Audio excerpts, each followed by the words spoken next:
Project Binky in colour. Starring Nick Blackhurst. Also starring Richard Brunning. And Rex Hamilton as Abraham Lincoln. Tonight's episode, Total Wipeout.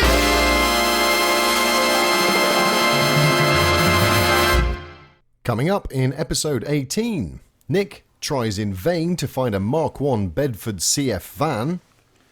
Damn you, Millsy. I get entrusted with assembling the new office chairs.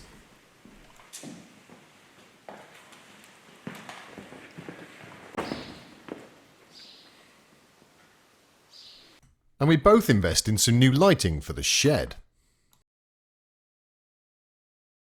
So well done to all of those who guessed correctly that the reason we put the screen in is because we're going to have a look at the wipers. Now they were okay 50 years ago, but for today's traffic, we need to make some improvements.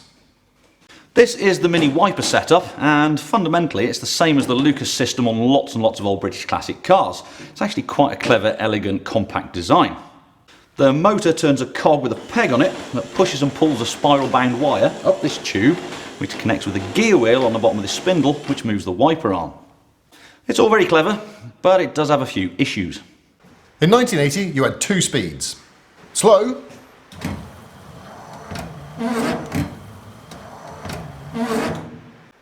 and not very much faster.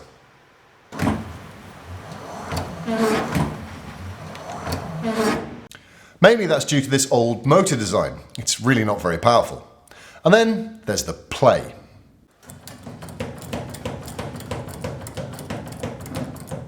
And then there's the wiper arm, which is a bit weedy, and it's only held on by this little spring clip, and they have been known to fly off at speed. And of course there's the blades. Enough said. And when they are on, they don't even cover much of the screen. Now in fairness, all of this stuff is nearly 40 years old, and it's pretty worn out.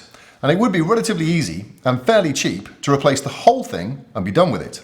But of course, we're not doing that. No, we're not, and for two very good reasons. Firstly, where would the fun be in that? And secondly, if we were to get rid of all these worn parts and replace them with new, we'd end up with less wear, but we'd still end up with the same system. And that brings us to the biggest problem with this whole setup. You see, when this setup was conceived a long time ago, everyone was happy to run around at 40 miles an hour, chucking water in your face with skinny cross-ply tyres.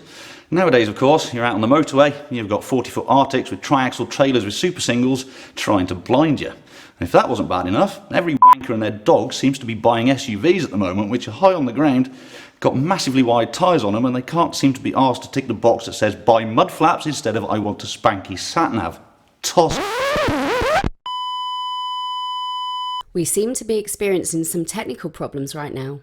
We'll return you to your scheduled programming as soon as possible.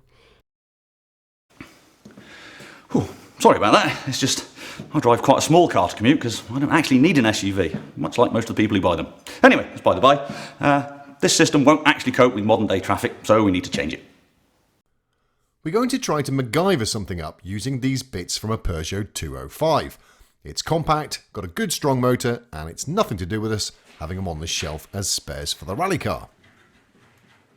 The first job is to remove the old system, as we need to use the spindle holders in the next stage.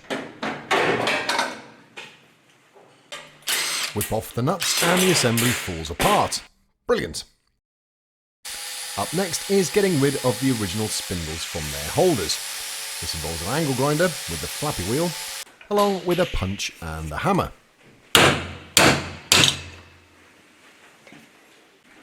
Now it's easy to withdraw the old mini spindle, lob it in the bin, and retain the only two original bits we need for this job. Next up is getting out the 205 spindles from their housing. This involves a grinder spanner and a small flat-bladed screwdriver. We then lop off the spindles from their arm with the cut-off wheel. So these are the bits we're interested in. What we've got to do now is fit the 205 spindles to the mini holders, and for that we need the pillar drill. Too bad I'm using it for a different project. Your phone's ringing! Hey?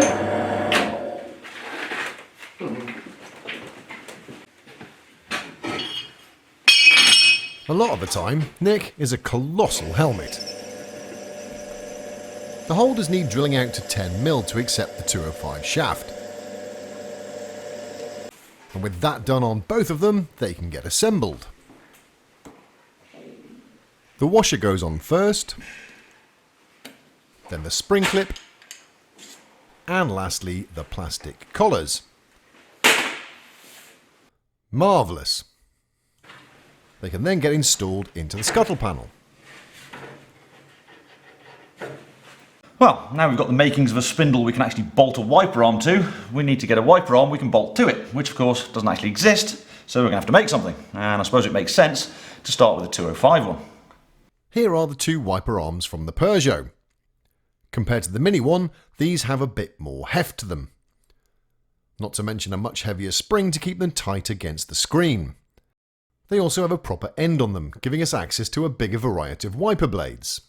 So we'll take the opportunity to upgrade to a slightly longer, more substantial blade. The basic idea here is to lop a chunk out of the middle with the grinder, then weld the end back on in the right position. Rocket science, this is not.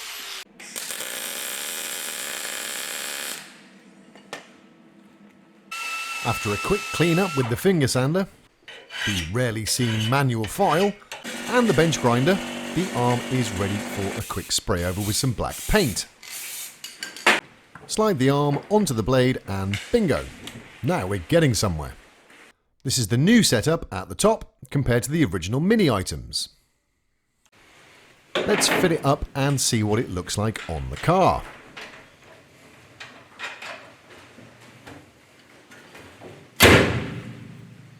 And now here's both the arms in position. I don't reckon they look too out of place there. Nice. Remember the two arms we cut off the back of the Peugeot spindles? Well, they've got to get reattached to make the linkage work. So it's over to our maths correspondent, Mr. Nick Blackhurst. Before we can go ahead and make any of the linkage, we need to know what the swept angle of the wiper blade is on the screen. Now with the old Mini linkage it should have been 110 degrees, but I reckon we lost a fair few with all the play in the mechanism.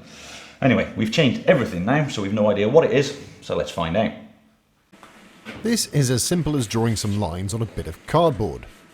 One along the plane of the blade when it's parked, and another when the wiper is at its maximum point along the arc.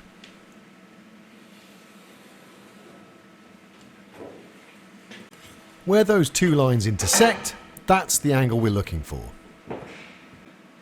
Alright, we'll call it 114 degrees. Can't really argue with that.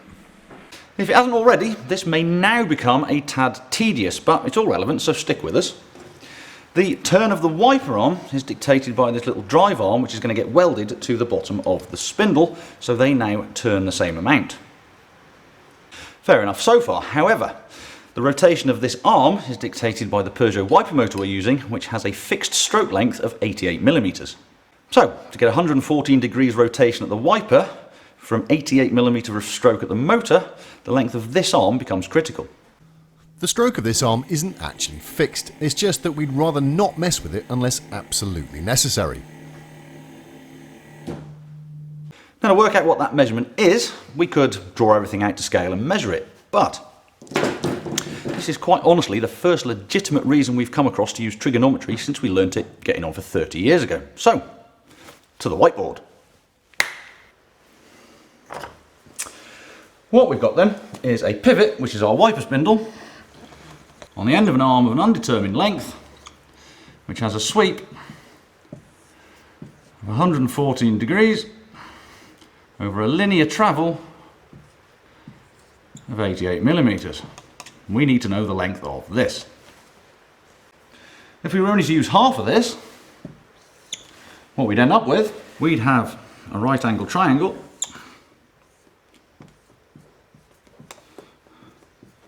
like this, which is not really any use to us. However, we know that with it being a triangle, all of the internal angles need to add up to 180 degrees, so that must be 33 degrees, and now we're getting somewhere.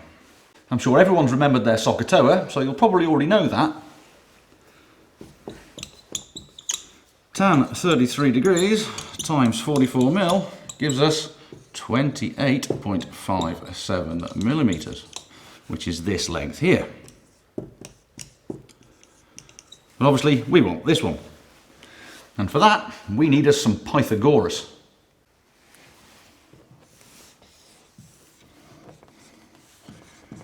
A squared plus b squared equals c squared. So 28.75 squared, in my head is very difficult.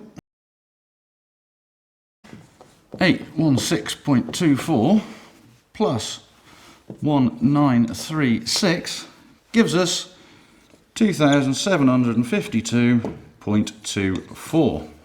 The square root of which gives us our final length as 52.46 mil. Call it 53 mil. Well, I hope everyone made it through that. Ain't triangles fun? Stay in school, kids. Oh, and before we go any further, this all assumes, of course, that all our pivots are going to be dead in line and on the same plane, which, of course, we haven't got a hope in hell of achieving, but we've got to start somewhere. Given that both mathematical formulae used here were gifts from ancient Greeks, we've got trouble trusting them, so we scaled it out just to be sure. With the hole centres confirmed at 53 mil, we can now go ahead and make up the arms and the spindles. We're using some 3 mil sheet steel for the arms, and it's an easy job to cut them out, drill them, and then shape them on the sander. There, sorted. To sort the spindles, they just get cut to length, the sliced end is then finished neatly on the lathe, and then they get tigged onto the new arm. Before this lot gets assembled, the mounting studs are cut off the spindle holders. All of this is pretty basic stuff. The trick is going to be tying it all together, making the linkages, making sure nothing binds or fouls the scuttle panel, mounting it securely, and finding somewhere for the motor to go. Apart from that, it's gravy. Here's the two completed assemblies, and here they are mounted on the car. That seems to be looking bob on. This is the arm that attaches to the motor. The socket and ball arrangement for attaching the linkages is no good for us, so it's got to go. With the spindles in and all the attachment points finished, it's high time we took a look at mounting the motor. I've had this wiper motor in every orientation, in more positions than are shown in the Kama Sutra. I've then sat and stared at the situation for at least an hour and a half more than would be considered polite. But I think I've finally formulated a plan to try and get this wiper system working. And the motor is going to have to live somewhere up here. Not a problem in itself, it just means a very short rod, which might give us some misalignment issues, and we've got to clear this lip on the bulkhead. And one thing we haven't yet mentioned is that the original mini wiper linkage is only actually attached to the car at the wheel box through this scuttle panel. Now, I'm sure it does contribute to the play in the original system. Now we've got proper linkage rods, I don't think this is going to be acceptable.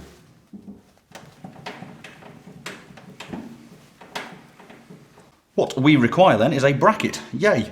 That runs along here under the scuttle panel, picks up the two wheel boxes to stop them twisting, braces itself down to the bulkhead to stop all that flex, and we can then attach the motor to back here. It also needs to fit underneath there and keep out of the way of all the linkage rods. I feel a fabricational montage coming on. I think I'm in the mood for some soothing freeform jazz. I jest, of course. Get the funk out.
Yeah, you're right. Those wiper arms are much chunkier than the originals.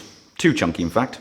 You see, I thought I could live with them, but what I really wanted to use were these earlier type of 205 wiper arms. I just didn't want to cannibalise the rally car to do it, but I think you'll agree they're much more slender. So at some point, we'll be chucking those arms in the bin and making a new shorter version of these. They're still a bit girthier than the original mini ones, but with these wipers it was always going to be a case of form after function. And talking of function, I'm sure you're all keen to see if they do. Oh, yes.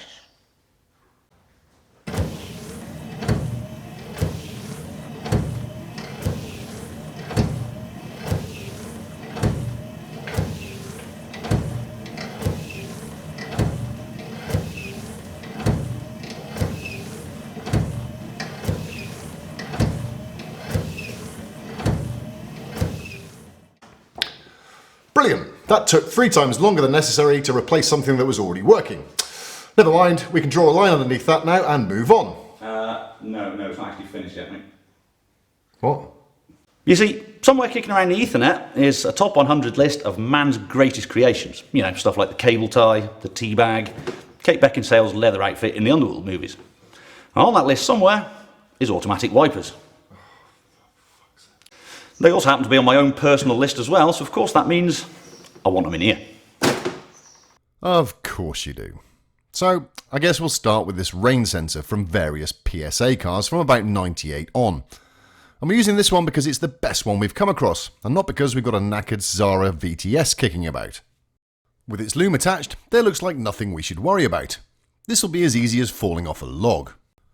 What we need to make it happen is a battery, the sensor with its wiring, a wiring diagram from a different make and model of car, another 205 motor and wiring, the switch from the Zara, various hand tools, a multimeter, some jumper cables, chocky blocks and crimp terminals, some random pre-loved wire, a small clockwork frog, and a cup of tea. I'm guessing that this little sensor just needs to be teed into what would be the intermittent on the normal wipers. But before we worry about integrating it into the car, I think we'll get it working as it was on the bench. Still, I think it should be a fairly simple job and shouldn't take too long. Okay.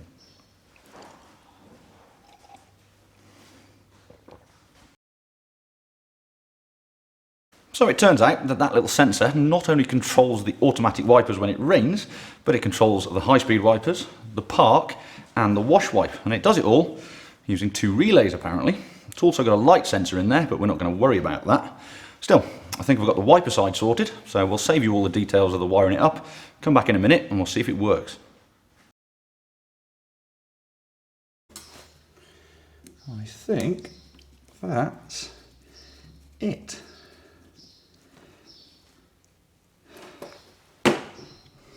That's actually quite neat, mate. Nice job. So this should all now work as it would if it was in a Peugeot or Citroën that had the sensor in it from the factory.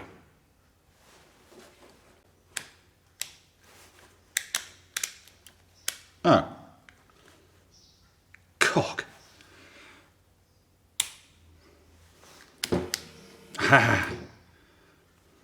So now I've actually remembered to turn it on, what we should have is 1 touch down. Yeah, off, obviously. The next position up should be auto wipers, but it's not going to sense a screen, so I don't know what it'll do. Let's turn the sensor on. Excellent.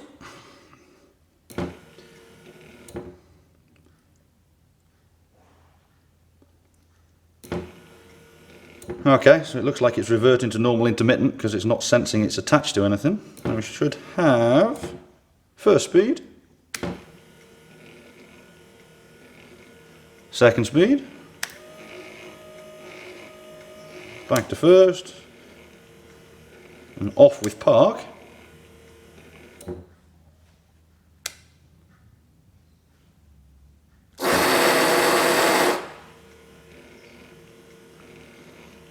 And 3 wipes on the washers. Awesome. Great. So now all I've got to do is make that lot work with the MG switches that we're going to be using, which are almost identical to the very late minis. I think it's just going to be a case of working out what each pin does and swap that switch for this switch. Back in a sec.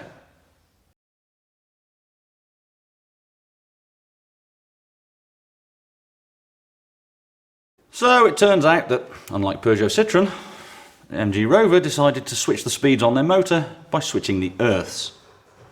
Still, nothing a few more relays and a bit of patience can't sort, I'm sure.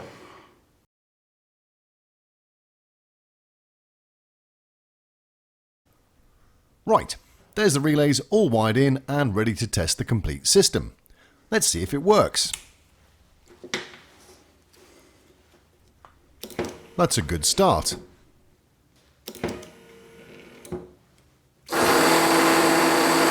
That's the washers.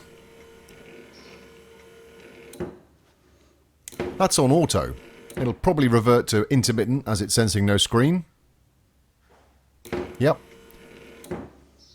That's speed 1, speed 2, and off. Looks good. I guess we need a windscreen just to check that sensor properly.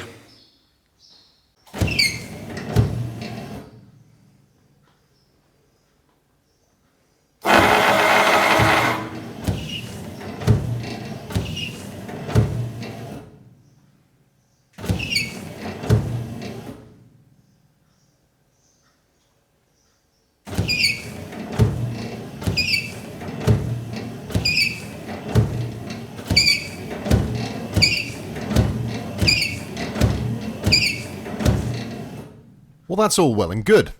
But does the rain sensor work? I really shouldn't do this on an unpainted car.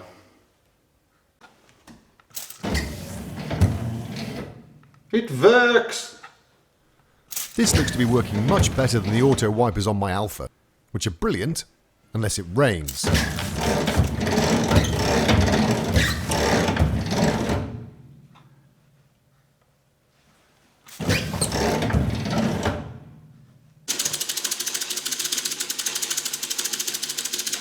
Well, I think it's time to stick the kettle on and engage smug mode.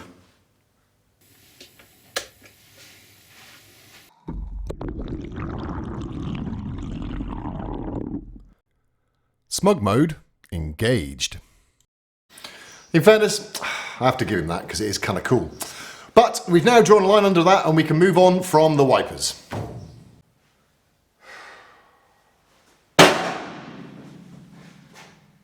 Internationally, the Mini community are a fantastic bunch of people, with some very eclectic tastes and a truly wondrous selection of homebrewed spirits. They're as likely to welcome in this Frankenstein's monster of a thing as any nice concourse restoration. So it's a shame then that what we're about to do is going to upset at least a third of them. And yep, if you hadn't guessed already, we're going to fit a rear wiper. Now, why this is such a bone of contention, I don't know, but it seems to be. Thing is, around here you need one. As I've already said, I go to a lot of dirty places, and when I'm driving at least, I like to know who it is behind me. And it's not like it's unprecedented. The ERA turbos came with a rear wiper from the factory.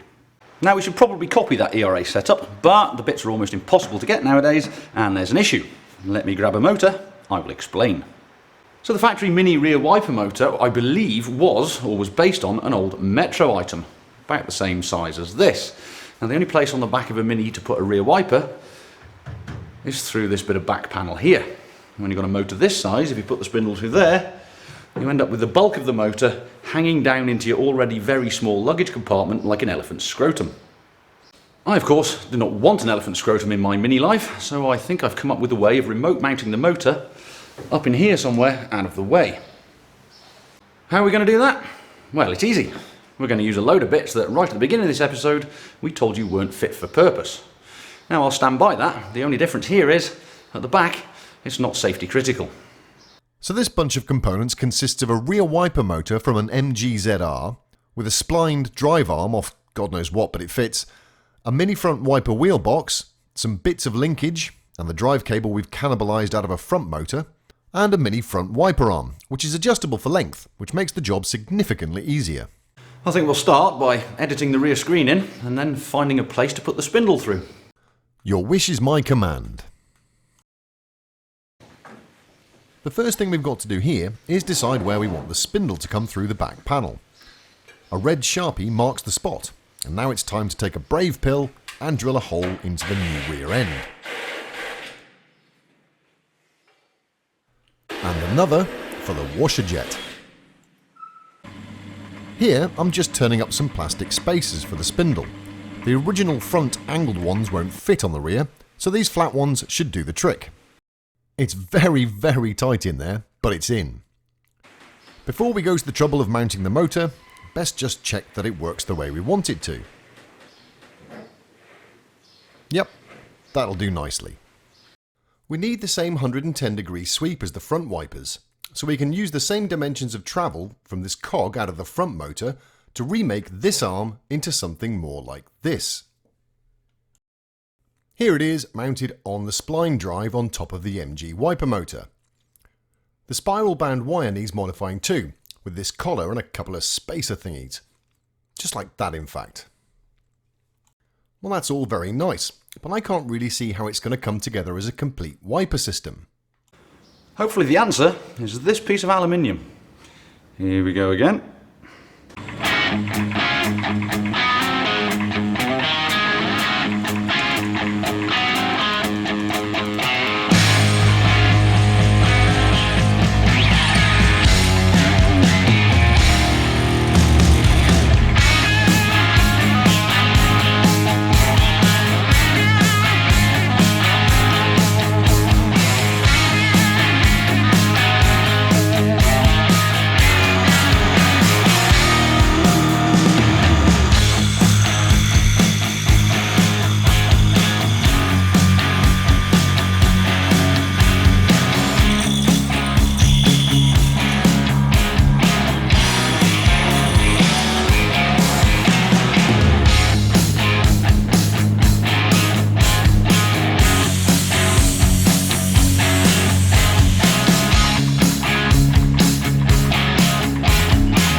Good stuff. But how are you planning to fix your new slider thingy to the motor housing? Of course, another aluminium bracket. Nice. With the bracket installed, we can test the assembly and make sure it's all tickety-boo. That seems to be working exactly as intended. Here's the original MG motor bracket. It's no good to us, but we nicked the rubber mounting bushes and we made a new one. The last job before installation was to cut down and join the guide tube for the spiral wire. And with that sorted, the assembly is fitted into the back of the Mini. Of course, the big question is, does it work? You're darn tootin' it works. Not entirely convinced it was worth all the extra hassle, but then it's not my car. So now we've completed plumbing the depths of that particular rabbit hole, that really is the end of the wipers. And with all those electrical systems now in place in the car, it makes sense to sort out the wiring next. And the natural place to start with that, of course, is the battery. There is absolutely no room in the engine bay for a battery, so that's right out. The normal place on a Mini is in the boot, but some bellend put a great big fuel tank there, and we also need space for stuff like a fire extinguisher, or some sandwiches, or a small painted wooden duck, so that's out too. So the only place left is in the cabin. And if it's going in the cabin, we can't use a conventional lead-acid battery like this. So I've been to Silverstone and I've raided competition supplies for one of these, a sealed gel battery. Now these can be mounted in pretty much any orientation, which is great, because we've only got really one place to put it. We can't use the bins in the back because we might want to put a cage in. We can't use underneath the back seats because there's no room. So the only place we can put it is down here, under the front seat. All we need now is a nice alley battery bracket to secure it to the floor. Whoa, stop. What are you doing? I got you one when I got the battery.